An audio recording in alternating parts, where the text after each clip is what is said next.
मेरो आमाको 12वटा सन्तान, अहिले हामी 11 जना छौँ। सानै बेलादेखि हामीलाई पढाउनको दुःख थियो। हामी सानो बेलादेखि सकी नसकी अनौपचारिक क्षेत्रमा कामहरू गऱ्यौँ, जस्तो ट्युसन पढाउने लगायतका कुराहरू हुन्छ नि त, अथवा प्रेसमा काम गर्ने, पत्रिकाहरूमा काम गर्ने लगायतको कामहरू हामी गर्दै गर्दै गयौँ।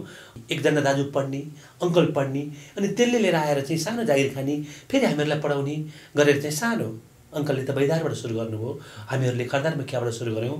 फेरि श्याम दाजु, उमेश मैनाली दाजु, होइन, म युवराज मैनाली, हामी जना सानो सानो जागिरबाट चाहिँ 4 जना चाहिँ अङ्कल र मेरो 2 जना दाजु, मसँग दादा, हामी 4 जनालाई चाहिँ एउटै घरबाट नेपाल सरकारको निजामती सेवाको उच्च पद, सचिव भनेको उच्च पद हो, उच्च पदमा पुग्ने अवसर यो राष्ट्रले उपलब्ध गराइदियो, लोकसेवा आयोगले उपलब्ध गराइदियो। किनभनेदेखि यदि योग्यता प्रणाली थिएन, यदि लोकसेवा आयोग जस्तो चाहिँ निकाय थिएन, यदि हामीले हाम्रो क्षमता देखाउन पाउँदैनथ्यौँ, हाम्रो पसिनाको मूल्य खोज्न पाउँदैनथ्यौँ भने त्यो अवस्थाबाट हामी कहिले पनि पर यो ठाउँमा आइपुग्दैनथ्यौँ।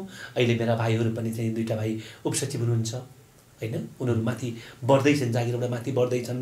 दुःखको परिणाम हो यो। दुःखको आधारबाट नै हामीले हाम्रो बाटो बनाउँदै बनाउँदै बनाउँदै आफै बाटो बनाउँदै आफै त्यो बाटोमा हिँडेर आउने पुस्ताहरूलाई, आउने मेरो घरको चाहिँ नयाँ जेनेरेसनहरूलाई चाहिँ त्यो बाटोमा तिमी हिँड, अझ ठुलो बनाएर हिँड है भन्ने चाहिँ एउटा शिक्षा दिएको हो हामीहरूले।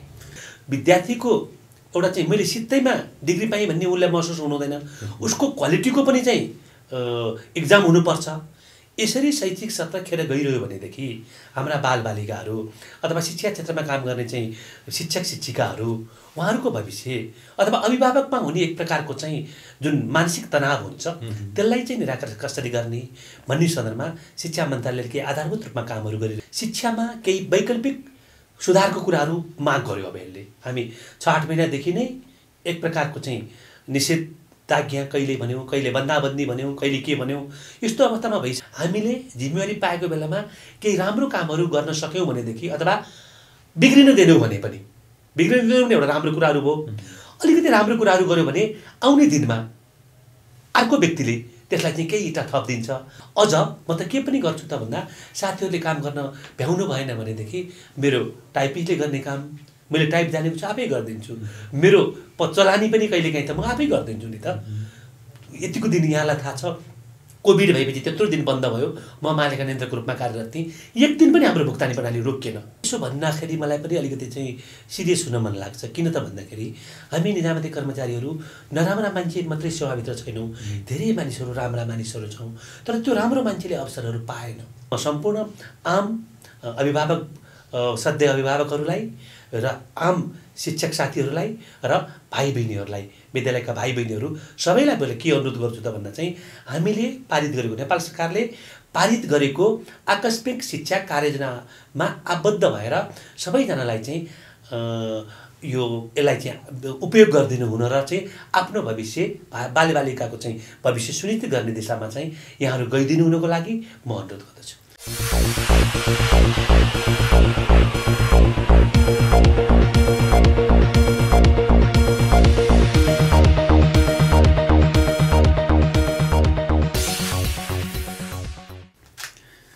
नमस्कार, जनबोली.com को यो विशेष संवादमा यहाँलाई हार्दिक स्वागत छ। म इन्द्र आचार्य। अहिले समयको घडी द्रुत गतिमा अर्थात् उही गतिमा चलि नै रहेको छ, तर विश्व आफ्ना मानवीय व्यवहारमा झन्डै विश्राम जस्तै बसिरहेको छ। अत्यन्तै जटिल अवस्था कोभिड-19 को यो विशेष महामारीको अवस्थामा मानवीय दैनिक जीवनहरू कसरी चलिरहेका छन् भन्ने हामी सबै जगजाहेर नै छन्। यस्तो अवस्थामा शिक्षा क्षेत्र पनि निकै भयावह छ।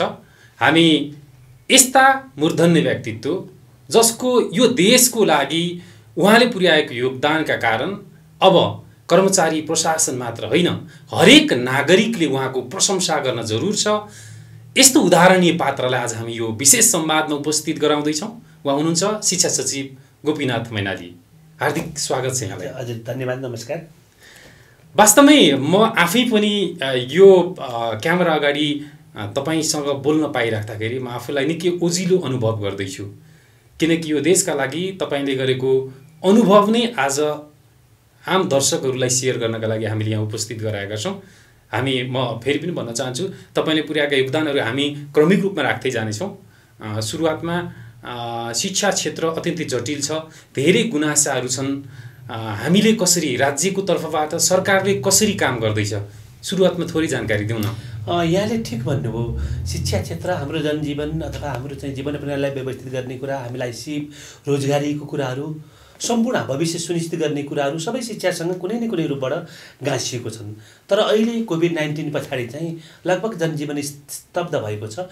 त्यो जनजीवनको स्तब्धतासँगै शिक्षा भनेको अलिकति भिडभाड हुने, अलिक पढ्नुपर्ने, पढाउनु पर्ने, सँगै बस्नुपर्ने यस्तो स्थिति भएको हुनाले चाहिँ शिक्षामा केही वैकल्पिक सुधारको कुराहरू माग गर्यो। अब यसले हामी 6-8 महिनादेखि नै एक प्रकारको चाहिँ निषेधाज्ञा कहिले भन्यौँ, कहिले बन्दाबन्दी भन्यौँ, कहिले के भन्यौँ, यस्तो अवस्थामा भइसकेपछि उसो भएदेखि यसरी शैक्षिक सत्र खेर गइरह्यो भनेदेखि हाम्रा बालबालिकाहरू अथवा शिक्षा क्षेत्रमा काम गर्ने चाहिँ शिक्षक शिक्षिकाहरू उहाँहरूको भविष्य अथवा अभिभावकमा हुने एक प्रकारको चाहिँ जुन मानसिक तनाव हुन्छ त्यसलाई चाहिँ निराकरण कसरी गर्ने भन्ने सन्दर्भमा शिक्षा मन्त्रालयले केही आधारभूत रूपमा कामहरू गरिरहेको छ।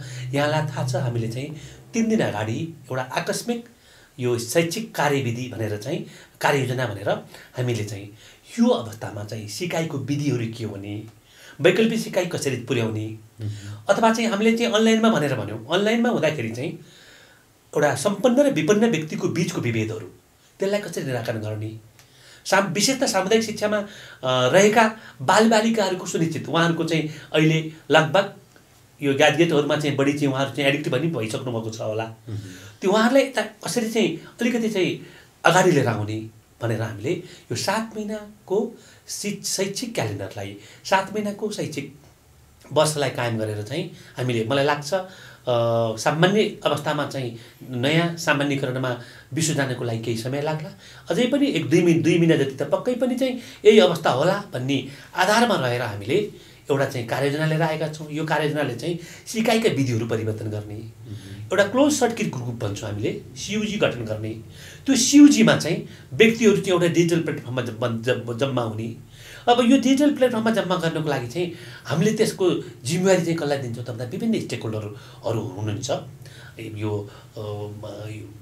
इन्टरनेट सर्भिस प्रोभाइडरहरू, नेपाल दूरसञ्चार प्राधिकरणले त्यसलाई कोअर्डिनेट गरिरहेको छ। सञ्चार मन्त्रालय, सुरक्षाको कुराहरू चाहिँ गृह मन्त्रालयले कोअर्डिनेट गरिरहेको छ। स्थानीय तहलाई मोबिलाइज गर्ने कुराहरू चाहिँ सङ्घीय मामला तथा स्थानीय मन्त्रालयले कोअर्डिनेट गरेको छ। बजेट र कार्यक्रमको लिड हामीले गरिरहेको छौँ, हामी शिक्षा मन्त्रालयले गरिरहेका छौँ। यसो गरेर अब परीक्षाको सामग्री छुट्टै चाहियो, परीक्षण विधि पनि अलिकति छुट्टो चाहियो, पढाउने मानी पनि पढाउने कुराहरू पनि छुट्टै कुराहरू चाहियो। यसरी चाहिँ हामीले एउटा शिक्षा सुधारको चाहिँ एउटा आकस्मिक कार्ययोजना, शैक्षिक सत्र सञ्चालनको आकस्मिक कार्ययोजना अगाडि लिएर आएका छौँ। लगभग 31-32 बुँदे कार्ययोजना छ हामीसँग। त्यो कार्ययोजना चाहिँ यो अघिल्लो हप्ताबाट 1 गतेबाट हामीले त्यसलाई कार्यान्वयनमा लिएर आएका छौँ र त्यसको लागि चाहिँ बजेट व्यवस्थापन लगायतका कुराहरू चाहिँ हामी गर्दैछौँ। त्यो छिट्टै पुरा हुन्छ।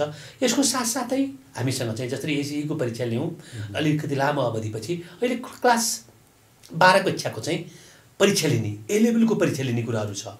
ए लेभलको परीक्षा छ। त्यो ए लेभलको परीक्षाको लागि चाहिँ हामी भरेभरि नै स्टेक होल्डरसँग सल्लाह गरेर यो पनि यो महिनाभित्र अक्टोबर 1 भन्दा अगाडि नै टुङ्गाइसक्नुपर्छ, किनभने विश्वसँगको आबद्धता रहेछ यसमा। यो पनि आन्तरिक मूल्याङ्कन नै या कुन विधि भन्ने कुनै यकिन गर्न सक्नु भएको छ मन्त्रालयबाट?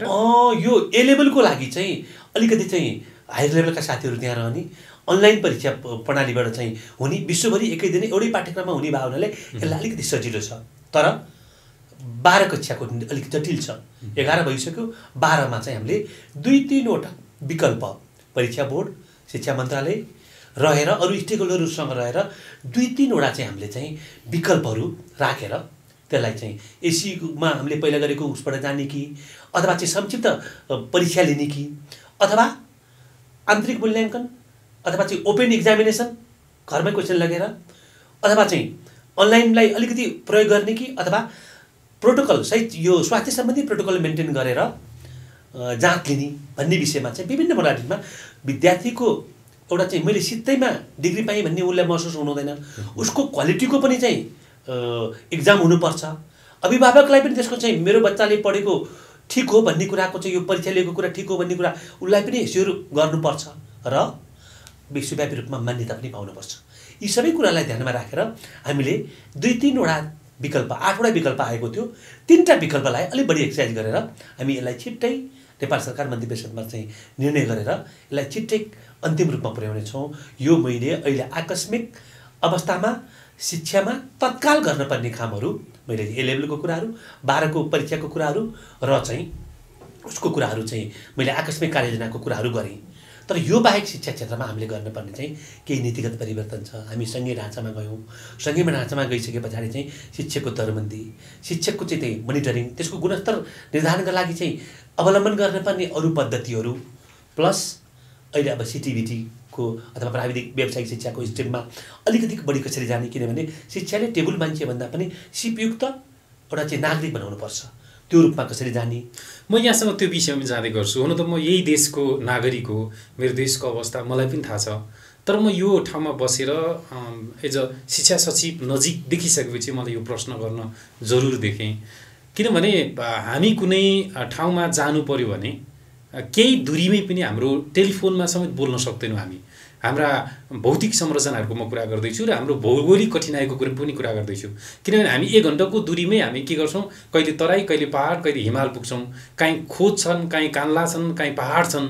अब यस्तो अवस्थामा हामी अनलाइन शिक्षाबाट केही उपलब्धि प्राप्त गर्न सक्छौँ जस्तो लाग्छ यहाँलाई? त्यसको वैकल्पिक विधि एउटा अब हामीले चाहिँ घरलाई नै एउटा चाहिँ निश्चित अवधिको लागि घरलाई पनि हामीले चाहिँ शिक्षालयको रूपमा हामी लिन्छौँ। स्वाध्यायलाई पनि लिन्छौँ। टिचर र चाहिँ शिक्षक र अभिभावकको चाहिँ सहकारीको कुराहरू छ। त्यस कारणले मैले के भने तपाईँलाई अनलाइन मात्रै एउटा विकल्प नहुन सक्छ, ठुलो विकल्प हुन सक्ला, सबै एउटा विकल्प नहुन सक्छ। सियुजी एउटा ठुलो विकल्प हो भनेदेखि अरू विकल्प पनि हामीले खुल्ला राखेर, जस्तो ब्रेल लिपिको कुराहरू छ। मैले यहाँ यो प्रश्न किन गरिराखेको छु भने शिक्षा मन्त्रालय मात्रै या शिक्षा मात्रै अहिले जोडिएर अहिलेको विषम परिस्थितिलाई जित्न सक्छ भन्ने लाग्दैन। किनभने भौतिक संरचनाहरू र हामीसँग भएका विकासक्रमहरूलाई द्रुत गतिमा अगाडि नबढाउने हो भने हामी शिक्षा क्षेत्रमा साँच्चै पिछडिएको हुन्छौँ कि भन्ने डर भयावह अवस्थामा आइसकेको छ। यहाँले भने जस्तै हाम्रा विद्यालयका भौतिक संरचनाहरू सुधार गर्न जरुर छन्। हाम्रा चाहिँ विज्ञान र प्रविधिसँग जोडिएका विषयवस्तुहरूलाई चाहिँ तीव्र गतिमा बढाउन जरुर छन्। यी सबै स्टक होल्डरसँग कसरी समन्वय भइरहेको छ? यस विषयमा म चाहिँ शिक्षामा भर्खरै धेरै भएको पनि छैन, गएको भर्खरै 1 हप्ता बित्दै छ। त्यस कारणले चाहिँ स्टेक होल्डरसँग छलफल, शिक्षकहरूसँग, शिक्षाविद एकाडेमियाहरूसँग, कतिपय अवस्थामा चाहिँ इन्टरनेट सर्भिस प्रोभाइडरहरूसँग, गभर्मेन्टका व्यक्तिहरूसँग जुन सार्वजनिक जीवनमा चाहिँ काम गरिरहनु भएको छ उहाँ, अब निजी क्षेत्रमा शैक्षिक सेवा प्रदायकहरू, हामीले सबै व्यक्तिहरूसँग चाहिँ औपचारिक अनौपचारिक अझ विशेष त औपचारिकै कतिपय अवस्थामा चाहिँ हामी जुमको कुराहरूबाट विभिन्न आधारबाट चाहिँ हामीले चाहिँ छलफल गरेर निष्कर्ष, किनभने शिक्षा प्रणाली विकास गर्ने भन्ने कुरा चाहिँ त्यो चाहिँ लाग्ने विषयवस्तु होइन। त्यसमा चाहिँ सबै व्यक्तिको अपनत्व हुने, सबै स्टेक होल्डरको चाहिँ आफ्नो अन्तर्बोध गर्नुपर्ने कुराहरू हो। त्यस कारणले गर्दाखेरि शिक्षा मन्त्रीज्यू वा शिक्षा सचिव वा शिक्षा विभागको डिजी उहाँहरूले मात्रै कुरालाई चाहिँ आफ्नो इन्टेलेक्चुअल कुराहरू अथवा हामीलाई लागेका कुराहरू भन्दा पनि कस्तो कामकाजी, कस्तो व्यावहारिक रूपमा चाहिँ के कुराहरू हुनसक्छ भन्ने विषयमा हामीले सबै एङ्गलबाट सबै सरकारवालासँग छलफल गरेका छौँ र निर्णय हुनुभन्दा अगाडि हामी अहिले लगभग यो नीति निर्माणमा पनि डिजिटल इन्ट्रेक्सन गर्ने पक्षमा पनि त्यो अवस्थामा पनि पुगेको हुनाले, त्यो च्यानल पनि हामीसँग खुल्ला भएको हुनाले धेरै व्यक्तिहरूसँग, धेरै संस्थाहरूसँग, धेरै स्टेक होल्डरसँग छलफल गरेपछि मात्रै हामी निर्णयको निष्कर्षमा पुग्ने परिपाटी हामीले विकास गरेका छौँ। यहाँको वैयक्तिक जीवन नै अत्यन्तै रोचक र सुन्नयोग्य छ। हामी यो चरणमा लगभग हामी अन्तिममा छौँ। यो नीतिगत कुराकानी हामी अलिक कम गर्छौँ। सँगसँगै तपाईँले प्रशासनिक जीवनमा ल्याएका सुधारहरू पनि आम नागरिकले सुन्न निकै योग्य छन्, त्यसैले हामी त्यतातर्फ जानेछौँ। अब अहिले धेरै नै आतिराख्नु भएको छ अभिभावक विद्यार्थीहरू, हाम्रो भविष्य के हुन्छ, पढाइ के हुन्छ भनेर त्यसरी बसिराख्नु भएको अभिभावक विद्यार्थीहरूलाई तपाईँले के सन्देश दिनुहुन्छ? शिक्षक साथीहरू, अभिभावक र चाहिँ सम्पूर्ण बालबालिका भाइ बहिनीहरूलाई मैले चाहिँ यहाँको यो पपुलर च्यानल मार्फत के अनुरोध गर्न चाहन्छु त भन्दा, यहाँहरूले वैकल्पिक शिक्षाको विधिबाट जुन नेपाल सरकारले हालै आकस्मिक शिक्षा कार्ययोजना भनेर चाहिँ एउटा कार्ययोजना पारित गरेको छ, त्यो कार्ययोजनामा चाहिँ आबद्ध भएर विभिन्न एङ्गलबाट, विभिन्न मञ्चमा रहेर, विभिन्न सिकाइका केन्द्रहरूमा रहेर यो अहिलेको वर्षको शैक्षिक सत्रलाई चाहिँ खेर जान नदिने गरी व्यावहारिक रूपबाट चाहिँ उपयोग गर्नको लागि म अनुरोध गर्छु। यस सम्बन्धी चाहिँ पाठ्य सामग्री, यस सम्बन्धी चाहिँ परीक्षण विधि, यस सम्बन्धी चाहिँ शिक्षण विधि लगायतका सम्पूर्ण कुराहरू चाहिँ हामीले ग्रासरुट लेभलसम्म पुर्याइसकेका छौँ। स्थानीय तहसम्म, जिल्ला शिक्षा इकाइसम्म सबैतिर पुर्याइसकेका छौँ, सहकार्यहरू गरिरहेका छौँ। म सम्पूर्ण आम अभिभावक, सधैँ अभिभावकहरूलाई र आम शिक्षक साथीहरूलाई र भाइ बहिनीहरूलाई, विद्यालयका भाइ बहिनीहरू सबैलाई मैले के अनुरोध गर्छु त भन्दा चाहिँ हामीले पारित गरेको, नेपाल सरकारले पारित गरेको आकस्मिक शिक्षा कार्ययोजनामा आबद्ध भएर सबैजनालाई चाहिँ यसलाई चाहिँ उपयोग गरिदिनु हुन र चाहिँ आफ्नो भविष्य, बालबालिकाको चाहिँ भविष्य सुनिश्चित गर्ने दिशामा चाहिँ यहाँहरू गइदिनु हुनुको लागि म अनुरोध गर्दछु। म यहाँको जीवनसँग जान चाहन्छु। कति खुसी हुन्छन् होला है के अरे भावी सन्तति सँगसँगै तपाईँका अग्रजहरू एउटै परिवारका, त्यो पनि देशको सर्वोच्च पद सचिवमा, होइन, चारजना हुनुहुन्छ तपाईँहरूको परिवारमा। होइन, अलिकति तपाईँको पारिवारिक पृष्ठभूमि पनि बताइदिनु न। हामीलाई त थाहा छ, तर आम दर्शकले थाहा पाउने गरी जसले यो च्यानल हेरिराख्नु भएको छ। इन्द्रजी धन्यवाद, मेरो व्यक्तिगत पाटो खोल्ने प्रयास गर्नुभयो। हामी अलि धेरै गाउँका, अलि गरिबी भएको ठाउँमा, दुःख श्रम गर्न पर्ने ठाउँमा, घाँस दैलो गर्न पर्ने, मेलापात गर्न पर्ने ठाउँका चाहिँ सन्तानहरू हौँ हामी। र मेरो आमाको 12वटा सन्तान, अहिले हामी 11जना छौँ। एकजना दाजु खस्नुभएको रे, र मेरो बुबाहरू 2 भाइ। र सानै बेलादेखि हामीलाई पढाउनको दुःख थियो। हामी सानो बेलादेखि सकी नसकी एकजना दाजु पढ्ने, अङ्कल पढ्ने, अनि त्यसले लिएर आएर चाहिँ सानो जागिर खाने, फेरि हामीहरूलाई पढाउने गरेर चाहिँ सानो अङ्कलले त बैदारबाट सुरु गर्नुभयो, हामीहरूले खरदार मुखियाबाट सुरु गऱ्यौँ। फेरि श्याम दाजु, उमेश मैनाली दाजु, होइन, म युवराज मैनाली, हामी मेरा भाइहरूलाई अलिकति सजिलो भयो, भाइ बहिनीहरूलाई। हामी सबैले के गर्दै गऱ्यौँ त भन्दाखेरि चाहिँ हामीले घरबाट चाहिँ यो एकजना दाजु हुर्किसकेपछि क्रमशः उहाँहरूले नै भाइ बहिनीहरूलाई पढाउनु पर्ने दायित्व अवलम्बन गर्दै गयौँ। सानो सानो पददेखि नै जागिर खाँदै आयौँ। उमेर पुगेको दिनदेखि हामी सबैले जागिर खायौँ।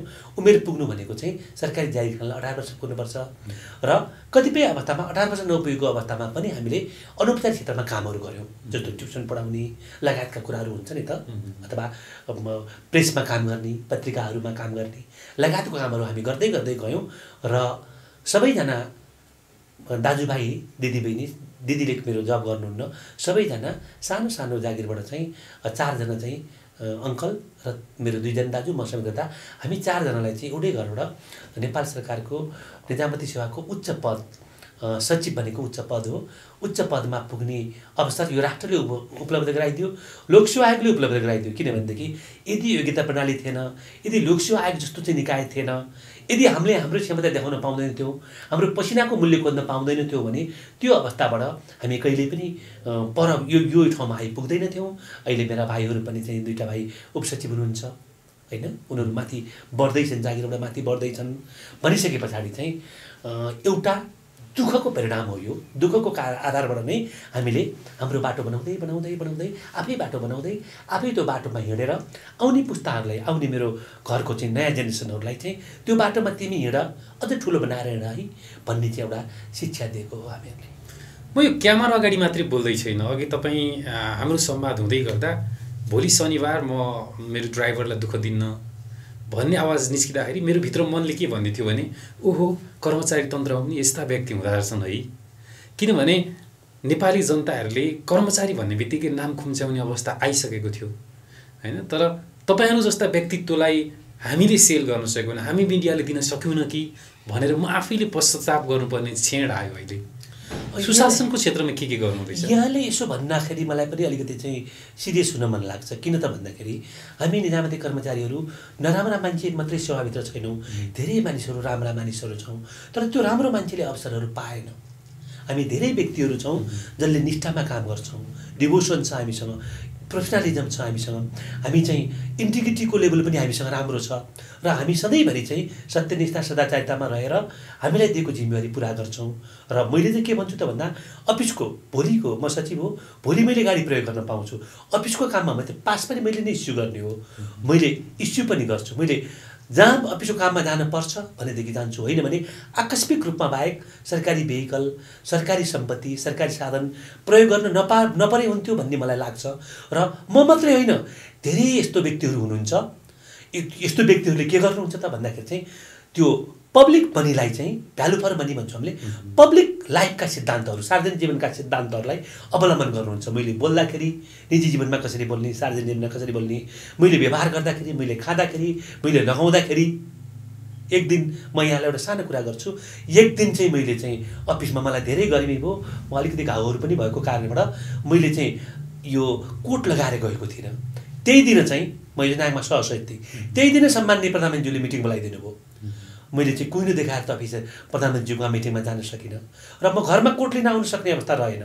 भएपछि चाहिँ त्यो दिनको निर्णय प्रक्रियामा म संलग्न हुन पाइनँ र मेरो कुहिनो देखाएर म त्यहाँ बस्नु हुँदैन, चप्पल लाएर म अफिसमा बस्नु हुँदैन भन्ने फिलिङ, त्यसको कारणले गर्दाखेरि एउटा निर्णय, अलि अपरिपक्व निर्णय पनि म त्यहाँ गएको भए त्यो अपरिपक्व निर्णय हुँदैन थियो, अलिकति अपरिपक्व निर्णय भयो। त्यस कारणले गर्दाखेरि हामीले जब व्यक्तिगत जीवनमा यदि सदाचार सुशासनका कुराहरू अथवा चाहिँ हाम्रा चाहिँ निष्ठाका कुराहरू देखाउन सक्यौँ भने आउने जेनेरेसनले त्यसैलाई फलो गर्छ। म सचिवले त्यो कुरा फलो गरिसकेपछि म मातहतको साथीहरूले त्यही कुरा फलो गर्नुहुन्छ। अझ म त के पनि गर्छु त भन्दा साथीहरूले काम गर्न भ्याउनु भएन भनेदेखि मेरो टाइपिस्टले गर्ने काम मैले टाइप जानेको छु आफै गरिदिन्छु। मेरो चलानी पनि कहिलेकाहीँ त म आफै गरिदिन्छु नि त। यतिको दिन यहाँलाई थाहा छ कोभिड भएपछि त्यत्रो दिन बन्द भयो, म मालिका नेन्द्रको रूपमा कार्यरत थिएँ। एक दिन पनि हाम्रो भुक्तानी प्रणाली रोकिएन। किन रोकिएन त भन्दा चाहिँ हामी तत्त अवस्थामा जुन अवस्थामा जसरी कन्ट्रिब्युट गर्न सक्छ, जहाँ जहाँबाट सरकारले बिदा दिएको थियो त्यो बेलामा हामीले त्यो बिदा मानेन। बरु लोकसेवा पढाएर सवारी भेहिकलको पेट्रोल निकाल्छु या खाजा खर्च जुटाउँछु, राज्यले दिएको तलबबाट चित्त बुझाउँछु भन्ने एउटा राष्ट्रसेवक भन्न पाउँछु मैले। एकदम ठिक। मैले यहाँलाई के भन्छु त भन्दा मैले पढाउँछु, अफ टाइममा मैले कहिलेकाहीँ पढाउँछु र मैले किताब लेख्छु, मैले आर्टिकल लेख्छु, पेपरहरूमा आर्टिकल लेख्छु। यसको आधारबाट मैले चाहिँ यहाँहरू जस्तो चाहिँ आम सञ्चार माध्यमबाट पाएको पारिश्रमिक त्यो मेरो चाहिँ सृजनाको मूल्य हो। र मैले साहित्य लेखेको छु। यो वर्ष त मैले लगभग 2टा पुरस्कार गरी चाहिँ झन्डै 1 लाख जति पुरस्कार पनि पाएको छु साहित्यमा। त्यस कारणले गर्दाखेरि यी कुराहरूले नै मलाई मेरो जीवनलाई यतिसम्म गर्नलाई दिएको छ। तर म यहाँलाई एउटा मेरो व्यक्तिगत जीवनको पाटो खुलाइदिन्छु। मैले एसएलसीको जाँच दिएको दिनदेखि म लगभग कुनै न कुनै रूपमा सार्वजनिक जीवनमा आबद्ध छु र त्यो दिनदेखि अहिलेसम्म मलाई फुर्सदको मैले महसुस नगरिकन खटिएर कामहरू गरेको छु। र यसले गर्दाखेरि कतिपय अवस्थामा यहाँहरू जस्तो साथीहरूले तैँले चाहिँ काम गर्दा रहेछस् त भन्ने कुराहरू गर्नुहुन्छ। र हामीले गर्न नसकेको एउटा कुरा के छ त भन्दा आम निजामती सेवाका कर्मचारी साथीहरूले राम्रो काम गरेको कुरालाई बाहिर लिएर आउन सकेनौँ। नराम्रो कामहरू चाहिँ मिडियाले बाहिर लिएर आइदियो। राम्रो काम गर्ने साथीहरूको बाहिर लिएर आउनु पाएको भएदेखि चाहिँ कुनै पनि व्यक्तिलाई राम्रो म त भनेर त पढेकै हो नि त। सबैलाई पनि आफू परिचित हुन, आफू प्रतिष्ठित हुन, आफू इमान्दार हुन, काम मन नलाग्ने मान्छे को छ र नि यो विश्वमा? त्यो कुरामा त हामीले चाहिँ अलिकति चाहिँ बाहिर चाहिँ तिनीहरूलाई प्रमोट गरेर बाहिर ल्याउन नसकेको हो कि धेरै राम्रो राम्रो मानिसहरू हुनुहुन्छ जसले धेरै दिन काम गर्नुहुन्छ, खटेर काम गर्नुहुन्छ, निष्ठामा काम गर्नुभएको छ, आग्रहरहित काम गर्नुभएको छ, नैतिकतामा रहेर काम गर्नुभयो, व्यावसायिक रूपमा काम गर्नुभयो। तर उहाँहरूको चाहिँ बच्चा बिग्रियो, उहाँहरूले चाहिँ घर र परिवारलाई समय दिन सक्नु भएन। म यहाँलाई भन्छु, मेरो सानो बच्चाले मलाई के भन्यो, पापा स्याटरडे होलिडे हुँदैन पापाको अफिसमा भन्यो। यति हुँदा त म पनि भावुक हुन्छु नि, किनभने मेरो बच्चालाई मैले टाइम दिन सकेँ, उसलाई मैले जूमा लान सकेँ, किनेर गार्डन लान सकेको भए हुन्थ्यो होला, मैले खेलाउनै किन्न जान सकेको भए हुन्थ्यो होला। तर अहिले मेरो यो ओरिएन्टेसनको कुराहरूबाट म छिटो अलिकति अफिसबाट चाहिँ कुनै दिन चाहिँ घरमा छिटो पुगेँ भनेदेखि पापा आज किन छिटो अफिसबाट आएको भनेर प्रश्न उसैले स्पष्ट गरेर लिन सक्ने अवस्थामा ऊ पुगिसक्यो। यसले के देखाउँछ त भन्दाखेरि चाहिँ हाम्रो सामाजिक जीवन प्रणालीमा चाहिँ एउटा सार्वजनिक नैतिकताको कुराहरू चाहिँ क्रमशः चाहिँ यसले स्पिरिचुअलिटी भन्छु मैले, स्पिरिचुअल हुनको लागि क्रमशः हामीलाई सिकाउँदै लिएर आएको छ। र यो कुराहरू हामीले चाहिँ आम निजामती कर्मचारीलाई, आम सार्वजनिक सेवकहरूलाई, सम्पूर्णलाई यसलाई सञ्चार गर्न सक्यौँ भने, यहाँहरूको जस्तो चाहिँ माध्यमबाट सञ्चार गर्न सक्यौँ भनेदेखि हामीले गरेका कामहरू, हामीले गरेका असल सुरुवातहरू, थालनीहरूलाई चाहिँ हामीले त्यसलाई अलिकति समाजको एउटा चाहिँ धनको रूपमा समाजको प्रणाली विकास गर्ने रूपमा चाहिँ हामीले त्यसलाई बाहिर लिएर आउन सक्थ्यौँ भन्ने मैले चाहिँ त्यस्तो अपेक्षा गर्छु। मैले सुरुवातमै कुनै हिचकिचाहट नराखिकन एउटा आइडियल पर्सन आज मेरो क्यामेरामा हुनुहुन्छ मैले भनेर किन भनेको थिएँ र यति धेरै भूमिका किन बाँधिराखेको थियो भने म स्मरण गर्न चाहन्छु यो राज्यका लागि गोपीनाथ मैनालीले एउटा योगदान दिइसक्नु भएको छ। भावी पुस्ताले तपाईँलाई सल्युट गर्नेछन्। हामीले केही दिन अगाडि मात्रै 60 वर्ष पछाडि परिवर्तन भयो पेन्सनमा भनेर एउटा समाचार लेख्यौँ। पेन्सन मात्रै होइन, राज्यको सबै पेमेन्टहरू अब एकद्वार प्रणालीबाट लानुहुँदैछ। अब चाहिँ अभौतिक प्रणाली चाहिँ नि तपाईँले ल्याउनु भएको छ। यो ऐतिहासिक हो भन्ने लाग्छ। यो उपलब्धिको बारेमा आम नागरिकलाई, आम जनतालाई जानकारी दिनैपर्छ जस्तो लाग्छ मलाई। म यहाँलाई यो कुरा यसरी बताउन चाहन्छु कि हामीले चाहिँ 2016-17 सालमा चाहिँ एउटा नगदमा आधारित सरकारी शिक्षा प्रणाली भनेर सुरु गरेका रहेछौँ, लेखा प्रणाली। त्यसले कन्ट्रोल चाहिँ गर्छ सरकारको खर्चलाई, आम्दानीलाई खर्च कन्ट्रोल गर्ने कुराहरू त गर्छ। तर त्यसले के गर्दो सक्दो रहेछ त भन्दा चाहिँ आम आर्थिक क्रियाकलापहरूलाई, खर्चको क्रियाकलापहरूलाई एक्टिभिटी भन्छौँ हामी, त्यसलाई चाहिँ क्याप्चर गर्न सक्दो रहेनछ। हामीले 2072 सालमा केही वर्ष अगाडि चाहिँ हामीले चाहिँ मन्त्रालयगत बजेट सूचना प्रणाली भनेर चाहिँ LMBIS भनेर चाहिँ क्रियाकलाप इन्ट्री गऱ्यौँ बजेटमा। तर त्यसलाई चाहिँ कार्यान्वयन गर्ने प्रणाली डेभलप भएको रहेनछ। र अहिलेको वर्ष चाहिँ फेरि के कुरा पनि आयो त भन्दा चाहिँ सम्माननीय राष्ट्रपतिज्यूको चाहिँ नीति कार्यक्रममा चाहिँ अबको 2 वर्षमा नेपालको गभर्मेन्टको चाहिँ भुक्तानी प्रणाली सबै विद्युतीय माध्यमबाट भइसक्नेछ भन्ने र नेपाल सरकारको चाहिँ डिजिटल नेपालको आधारबाट हामी हेर्ने हो भनेदेखि चाहिँ अब 10 वर्ष पछाडि नेपालको अर्थतन्त्र चाहिँ धेरै विद्युतीय अभौती भइसक्छ। यो कुरालाई चाहिँ नेपाल सरकारले अगाडि आफैले अगुवाई गरेर चाहिँ अगाडि किनेर भन्ने सिलसिलामा निवर्तमान मान्य अर्थमन्त्री डाक्टर युवराज खतिवडा उहाँले मलाई थुप्रो प्रोत्साहन, थुप्रो नीतिगत निर्देशनहरू, थुप्रो मलाई सहयोग गर्नुभयो। र मेरो मालेका नेत्र कार्यालयमा म भर्खर मालेका नेत्रबाट चाहिँ शिक्षा सचिवमा सरेको, त्यहाँ चाहिँ सुधार मैत्री टिम रहेछ, उपसचिव सहसचिवहरूको लेखाधिकृत गरेको। र हामीले के गर्यौँ त भन्दा चाहिँ क्रियाकलापमा आधारित लेखा प्रणाली साउन 1 गतेबाट त्यसलाई हामीले चाहिँ एक्टिभिटी बेस्ड एकाउन्टिङ वा सिगास भन्छौँ, computer based accounting, government accounting भनेर सिगास भन्ने प्रणाली जडान गऱ्यौँ। र यो सिगासले के गर्छ त भन्दा चाहिँ सरकारको सम्पूर्ण लेखा प्रणालीलाई एक्टिभिटीको आधारमा रेकर्ड गर्ने, TSA भन्ने सिंगल ट्रेजरी एकाउन्ट जुन कोष्ठता लेखा लेनदेन कार्यालयमा भुक्तानी प्रणालीलाई जोड्छ, त्योबाट यसलाई चाहिँ इन्ट्र्याक्ट गरेर चाहिँ सिधै EFT इलेक्ट्रोनिक फन्ड ट्रान्सफर गर्ने प्रणालीसम्म हामी पुग्यौँ।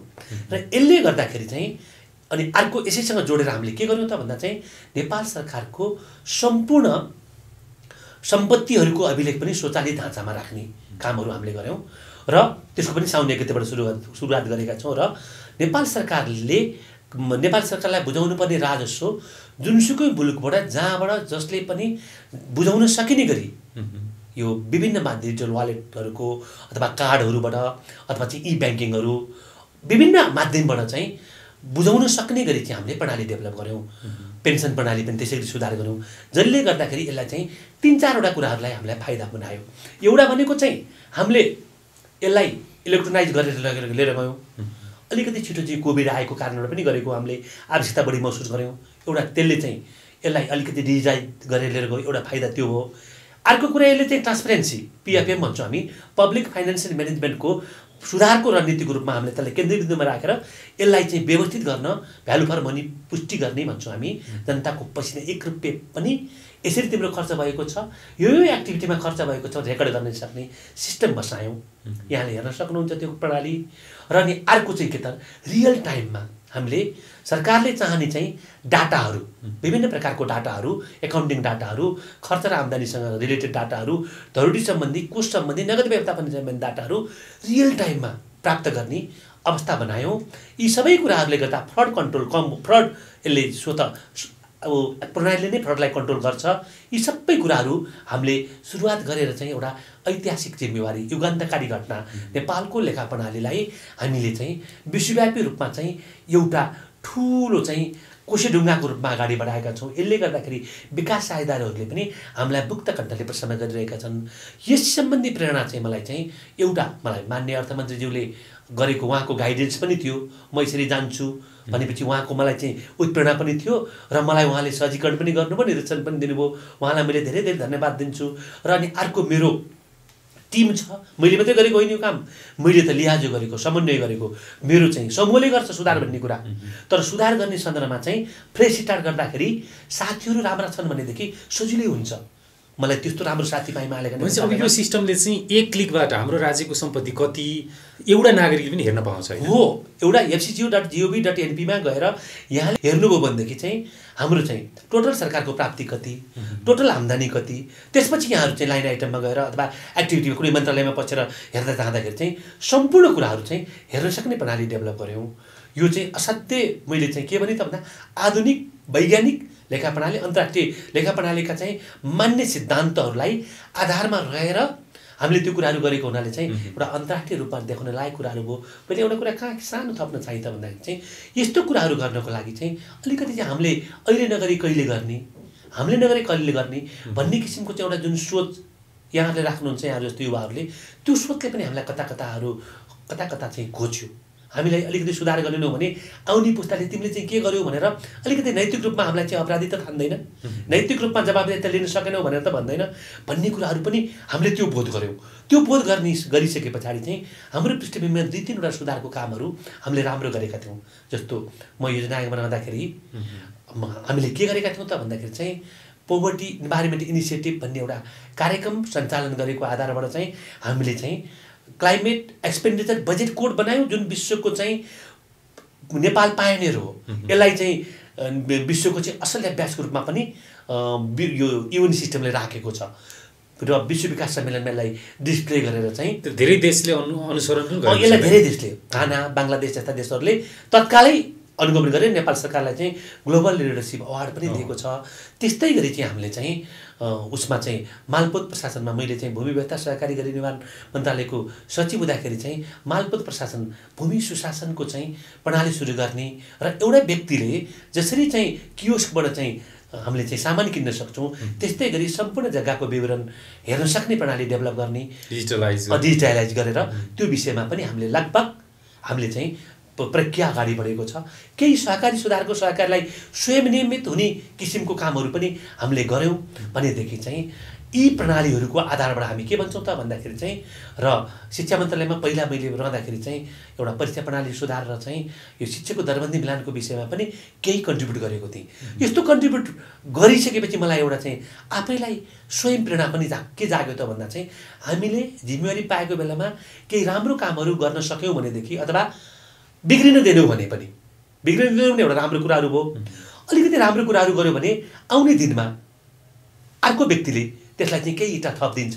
र मेरो चाहिँ सिद्धान्त, प्रशासनको सिद्धान्त, मैले अवलम्बन गरेको चाहिँ सिद्धान्त के हो त भन्दा चाहिँ प्रत्येक प्रशासकले, प्रत्येक नेतृत्वकर्ताले हिजोभन्दा चाहिँ राम्रो प्रणाली आफूले डेभलप गरिदिनुपर्छ र आउने पुस्तालाई झनै राम्रो प्रणाली बनाउनको लागि चाहिँ उसले उसले त्यो बाटोमा हिँड्न बाध्य बनाउनुपर्छ भन्ने किसिमबाट मैले चाहिँ एउटा राम्रो प्रणाली हस्तान्तरण गर्ने विषयमा चाहिँ मैले कामहरू गरेको हो। र यो गर्ने सन्दर्भमा मैले महालेखा नियन्त्रक कार्यालयबाट अहिले म शिक्षा मन्त्रालयको सचिवमा जाँदाखेरि पनि मेरो जुन अहिले म चाहिँ साबिकवाला थिएँ, हाललाई चाहिँ मैले 17वटा हामीले गरेका कामहरू 17वटा चाहिँ हामीले चाहिँ राम्रा कामहरू गरेका छौँ, त्यसलाई कन्टिन्यू गर्नुपर्छ भनेर संस्थात्मक सम्झनालाई रेकर्ड गराएर र साथीलाई पनि तपाईहरूले यसरी कामहरू गर्नुभयो भने आउने दिनमा आजको भन्दा धेरै राम्रो कामहरू हुन्छ है भनेर मैले त्यो मेमोरी हस्तान्तरण मैले भूमि व्यवस्थाबाट यता आउँदा पनि 25वटा कामहरू यस्तो गरिएको थियो भनेर चाहिँ माननीय मन्त्रीज्यूलाई अनुरोध गरेको थिएँ। यो कुराहरूलाई कन्टिन्यू होस् है माननीय मन्त्रीज्यू भनेर मैले मेमोरी ट्रान्सफर गरेको थिएँ। अहिले चाहिँ मैले अहिलेको महालेखा नियन्त्रकज्यूलाई त्यसै गरी नै मैले मेमोरी ट्रान्सफर संस्थागत सम्झना हस्तान्तरण भनेर ट्रान्सफर गरेर हिँडेको छु। मलाई लाग्छ यस्तो कुराहरू चाहिँ हामीले गर्नुपर्छ भन्नेमा चाहिँ म प्रतिबद्ध छु। अहिले पनि युवा पुस्ताहरू उनीहरूले चाहे जति भएको छैन। पक्कै पनि मैले पनि विश्वका ती विकसित देशहरू हेर्छु र तुलना गर्छु, मेरो देश कमै छ भन्ने लाग्छ मलाई। तर यहाँले गरेका अत्यन्तै युगान्तकारी परिवर्तनहरू म जानकार छु र अहिले मेरा दर्शकहरू पनि धेरैले जानिसक्नु भएको छ। तर एउटा कर्मचारी तन्त्रमा के गरिन्थ्यो भने कुनै पनि काम यदि भएन भने चेनमा कि तल्लो निकायले माथिल्लो निकायलाई चाहिँ यो कारण भएन भन्ने र माथिल्लो निकायले तलकोले अर्डर मानिएन या निर्देशनलाई चाहिँ गलत त्याइयो भन्ने तरिकाले त्यहाँबाट पन्छिने काम भइराखेको हुन्थ्यो। तर तपाईँले त जिम्मेवारी पाउँदाखेरि पुरा गर्दै जानुभयो। यहाँ के कस्ता तालमेलहरू मिल्नुपर्ने रहेछ होइन, के कुराहरू चाहिँ भयो भने साँच्चै आफूले सोचेको काम गर्न सकिँदो रहेछ भन्ने लाग्छ एज अ कर्मचारी प्रशासनलाई र कर्मचारी तन्त्रका सबै कर्मचारी साथीभाइहरूलाई तपाईँ के मूल मन्त्र दिन चाहनुहुन्छ? मैले चाहिँ यसमा के भन्छु त भन्दाखेरि चाहिँ व्यक्ति सेल्फ इन्स्पायर हुने हो, वातावरण नेतृत्वले निर्माण गरिदिने हो। हामीलाई राइट ठाउँमा हामीलाई पोस्टिङ पनि हुनु पर्यो, वातावरण पनि मिलाइदिनु पर्यो। उभय पक्षको काम गर्नको लागि हौसला दिने प्रणाली भइदियो भने झनै राम्रो, हस्तक्षेप नभयो भने कार्य स्वायत्तता पायो भने झनै राम्रो, गरेको कामको लागि पुरस्कारहरू भयो भनेदेखि पनि अथवा चाहिँ रिकग्निसन पायो भने पनि व्यक्ति झनै खुसी हुन्छ।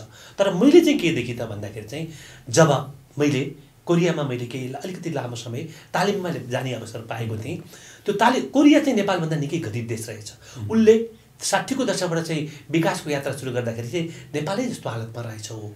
त्यहाँ सुकाएको साग खाने, खोले खाने, मलाई देखायो जाँतो पिन्नी, ढिक्की पिन्नी होइन, यस्तो कुराहरू सबै कुराहरू मलाई उहाँहरूले देखाउनु भयो। हामीले यहाँबाट स्टार्ट गरेको, उही स्टार्टेड फ्रम हियर भनेर मलाई देखायो उहाँले।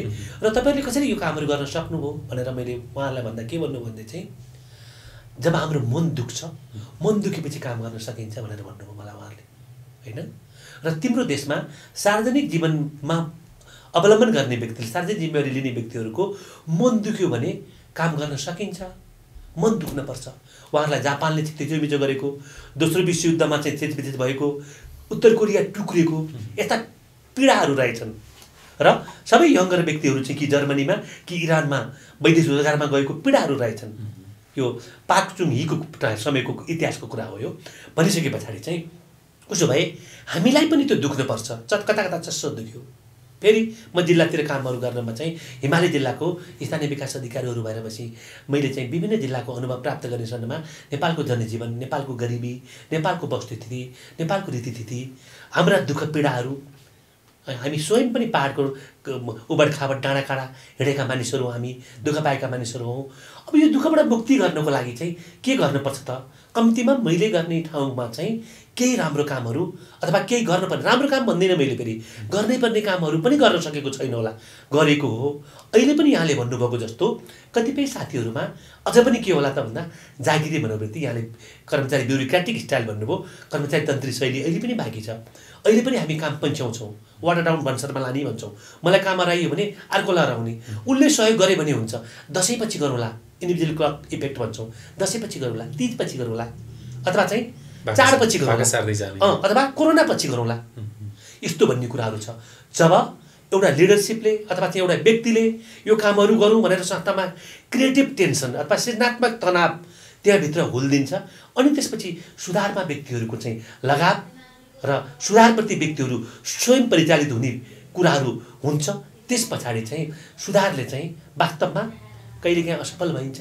असफल हुँदाखेरि पनि म अर्को पटक त सफल भइहाल्छु नि, अथवा म फेरि गर्छु भन्ने किसिमको एउटा साहस आउँछ। र म आम कर्मचारी निजामती सेवाका चाहिँ राम्रा साथीहरू जसले राम्रो कामहरू गरिरहनु भएको छ, नराम्रो कोही पनि हुनुहुन्न, कहिलेकाहीँ हाम्रो मानवीय कमजोरीहरू होला, त्यो कमजोरी सुधारेर चाहिँ हाम्रो समयमा हामीले खास गर्न सक्ने जति कुराहरू, हामीलाई तोकेको कुराहरू, हाम्रो चाहिँ करारी जिम्मेवारी मात्रै छैन, हाम्रो चाहिँ सामाजिक जिम्मेवारी पनि छ, सिम्बोलिक दायित्व पनि छ। हाम्रो सिम्बोलिक दायित्व समेत पुरा गरेर हामीले गऱ्यौँ, हाम्रै आत्माले चाहिँ हामीले गरेको काम ठिक छ भन्ने किसिमको एउटा चाहिँ अन्तर्बोध गर्न सक्ने गरी काम गऱ्यौँ भनेदेखि हाम्रो जागिरको, हाम्रो वृत्तिको एउटा चाहिँ सन्तोष लिने ठाउँ हुन्छ। यस्तो धेरै सन्तोषलाई कम्पाइल गरेर क्युमुलेट गऱ्यो भने देशले एउटा निश्चित प्रणाली पाउँछ भन्छु मैले। त्यस कारणले चाहिँ हामी जहाँ छौँ, जो छौँ, सधैँभरि सार्वजनिक जिम्मेवारीमा हामी रहन सक्दैनौँ। हामी राष्ट्रसेवक, हामीलाई भनिएको राष्ट्रसेवक छ, हामीलाई भनिएको कर्मचारी छ, कामको आचरण गरेर राष्ट्रको सेवा गर्ने भनेको छ। त्यस कारणले गर्दाखेरि हामी एउटा सेवाग्राही आयो भनेदेखि सेवाग्राहीको एङ्गलबाट आफूलाई सोध्ने गरी कामहरू टु फिल इथ भन्छौँ हामी, ऊ भएर हामी सोध्ने, उसलाई कति पीडा भएको छ, एउटा डाक्टरले जसरी चाहिँ बिमारीलाई कति पीडा भएको होला भनेर चिकित्सकले सोध्नुहुन्छ, हामीले पनि एउटा सेवाग्राहीलाई त्यसै गरी सोचेर कामहरू गऱ्यौँ। हामीले गर्नुपर्ने कामहरू आफ्नो जिम्मेवारी तत्काल पुरा गऱ्यौँ, पुरा गर्न सक्ने गरी गऱ्यौँ भनेदेखि, एकाएकालाई सहकार्य गऱ्यौँ भनेदेखि चाहिँ निजामती सेवाको अथवा समग्र कर्मचारी प्रशासनको, कर्मचारी तन्त्रको अहिलेको इमेज अझै माथि उठ्छ र हामी चाहिँ एउटा चाहिँ भ्यालुड सर्भिस अथवा चाहिँ एउटा गकिलो निजामती कर्मचारी निजामती सेवा भनेर हामी देशमा स्थापित गर्न सक्छौँ र अहिले झनै किन पनि आवश्यक छ त भन्दाखेरि अहिले हामी 3 तहको सरकारमा गइरहेका छौँ। निजामती सेवा नै 3 तहको हुँदछ। यो 3 तहको निजामती सेवालाई भावनाले बाँध्नु पनि पर्नेछ। फ्रेगमेन्टेड रूपमा लानुभएको छैन हामीले। सङ्घको एउटा सङ्घलाई अलिकति सङ्घले अलि हेप्ला कि भन्ने स्थानीय तह प्रदेश तहमा छ, अलि अवसर कम पाउला कि भन्ने प्रदेश तहमा परेको छ। म चाहिँ सङ्घमा छु, डाडु पनि मेरो हातमा छ भन्ने सङ्घमा होला फेरि भनेपछि प्रदेश सङ्घ स्थानीय तह सबै तहको निजामती कर्मचारीहरूमा एउटा भावनात्मक वृत्तिको व्यवस्थापन गर्ने र भावनात्मक रूपमा बाँधेर आखिर हामीले सेवा दिने भनेको त्यही जनता हो। त्यो जनतालाई चाहिँ राम्रोसँग सेवा दिने, किनभने त्यो चाहिँ हाम्रो ईश्वर हो। हामीले यति कुराहरू चाहिँ एउटा कामले त्यसको उत्तर दिन सक्यौँ भनेदेखि हाम्रो जागिरको सार्थकता पुरा हुन्छ, होइन भने हामीले जागिर मात्रै खान्छौँ। हामी थप छलफल गर्दै जानेछौँ। अब हामी अन्त्यमा छौँ। तपाईँले अहिलेको यङ जेनेरेसनहरू जो केही निराश पनि हुनुहुन्छ, उहाँहरूलाई सफलताको सूत्र के हो र आदर्शवान विचार कसरी प्राप्त गर्ने? म चाहिँ साथीहरूलाई, भाइ बहिनीहरूलाई चाहिँ युवा पुस्तालाई के भन्छु त भन्दा, युवा पुस्ताले मेरो भविष्य मेरै देशमा सुनिश्चित होस् भन्ने चाहिरहनु भएको छ। मेरो भविष्य मेरै शिक्षा प्रणालीबाट सुरक्षित होस्, मलाई रोजगारी प्राप्त होस् भन्ने चाहिरहनु भएको छ। र युवा पुस्तामा एउटा राम्रो कुरा के छ त भन्दाखेरि चाहिँ ऊ चाहिँ केही नराम्रा कुराहरू छन्, राम्रो कुरा के छ त भन्दा ऊ आइटी सेवी भएर गएको छ। धेरै कुराहरूबाट चाहिँ ऊ जानकारी तत्काल चाहिँ जानकारी टिप्न सक्ने भइसकेको छ, सामाजिक सिग्नल टिप्ने भइसकेको छ। साथीहरूलाई, युवा भाइ बहिनीहरूलाई हामीले चाहिँ आफ्नो क्यारियर बनाउने सन्दर्भमा चाहिँ म यतातिर जान्छु, मेरो लगाव यतातिर हो, मैले यो कुराहरू गर्न सक्छु भन्ने किसिमबाट चाहिँ पढेर त्यसै गरी चाहिँ आफ्नो क्यारियर चोइस पनि जता पनि जागिर खान्छु होइन, मैले सबैभन्दा बढी योगदान कहाँ गर्न सक्छु, सबैभन्दा बढी मेरो क्षमता कहाँ छ, म त्यहाँ उपयोग हुन सक्छु भन्ने किसिमबाट सानो सानो कुरालाई पनि चाहिँ निराश नभइकन, सानो सानो असफलताबाट पनि निराश नभइकन चाहिँ एउटा ठुलो सफलतातिर जानको लागि म भाइ बहिनीहरूलाई चाहिँ अनुरोध गर्छु। र मेरो अर्को अनुरोध के छ त भन्दाखेरि चाहिँ भाइ बहिनीहरूलाई मैले के भन्छु त भन्दा, जति पनि विश्वमा आदर्श व्यक्तिहरू छन्, जस्तो हामीले चाहिँ यो Amazon.com को चाहिँ उसलाई चिफलाई बुझौँ कि, अथवा चाहिँ हाम्रो चाहिँ स्टिभ जब्सलाई बुझौँ कि, अथवा जसलाई पनि बुझौँ, अथवा अम्बानीलाई बुझौँ कि, धीरुभाइलाई, सबैले जसलाई बुझ्दाखेरि हामीले के देख्छौँ त भन्दाखेरि चाहिँ धेरै दुःखबाट चाहिँ उहाँहरूले चाहिँ ठुलो इतिहास रच्नु भएको छ, दुःखबाट। त्यस कारणले गर्दाखेरि चाहिँ दुःखबाट भाइ बहिनीहरू नातिकन हामीले गर्न चाहँदाखेरि हुनसक्छ है भन्ने किसिमबाट थप मेहनत गर्न र सानो असफलताबाट निराश नभइकन चाहिँ ठुलो सफलताको चाहिँ आधारहरू आफै बनाउनको लागि र आम अभिभावकलाई लागेर शिक्षा दिने होइन, बच्चाको भावना, बच्चाको चाहिँ अवधारणा, बच्चाको लगाव बुझेर उसलाई पढाइमा सहजीकरण गर्न, क्यारियर चोइसको लागि सहजीकरण गर्नको लागि मैले चाहिँ आम अभिभावक, म शिक्षा सचिव पनि भएको हुनाले आम अभिभावक र भाइ बहिनी, विद्यार्थी भाइ बहिनीहरूलाई चाहिँ मैले चाहिँ यो अनुरोध गर्न चाहेँ। यो अत्यन्तै विषम परिस्थितिमा र यति धेरै महत्त्वपूर्ण समयमा पनि हाम्रो स्टुडियोसम्म आएर समय दिनुभयो, यहाँप्रति हामी हार्दिक आभार प्रकट गर्दछौँ।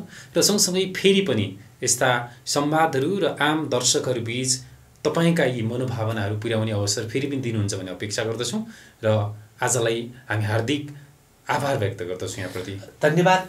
मलाई पनि मेरा केही व्यक्तिगत कुराहरू र केही मेरो प्रोफेसनमा रहँदाखेरि गरेका कुराहरू र केही नेपाल सरकारले लिएका चाहिँ कार्ययोजना र शिक्षा नीतिको विषयमा चाहिँ आम सर्वसाधारणलाई चाहिँ जानकारी दिने अवसर दिनुभएकोमा म यहाँप्रति र यहाँको चाहिँ जनबोलीप्रति चाहिँ म हार्दिक कृतज्ञता व्यक्त गर्छु। धन्यवाद। यतिन्जेल हेर्दै हुनुहुन्थ्यो निकै आदर्शवान जीवन र सफल व्यक्तित्व शिक्षा सचिव गोपीनाथ मैनालीको जीवन र उहाँले प्राप्त गरेका उपलब्धि सँगसँगै उहाँको व्यक्तित्वलाई हामीले प्रस्तुत गर्यौँ। यसै गरी यस्तै आदर्शवान व्यक्तित्व यो कार्यक्रममा हामी प्रस्तुत गर्नेछौँ। सँगसँगै यो देश र नागरिकका लागि पुर्याएका योगदानहरूलाई पनि हामी यो कार्यक्रमबाट प्रस्तुत गर्नेछौँ। फेरि पनि यस्तै व्यक्तित्व, विषय र परिवेश लिएर उपस्थित हुनेछौँ। त्यतिन्जेलसम्मका लागि क्यामेरामा भूपेन्द्र निरुलाका साथमा म इन्द्र आचार्यलाई बिदा दिनुहोस्। नमस्कार।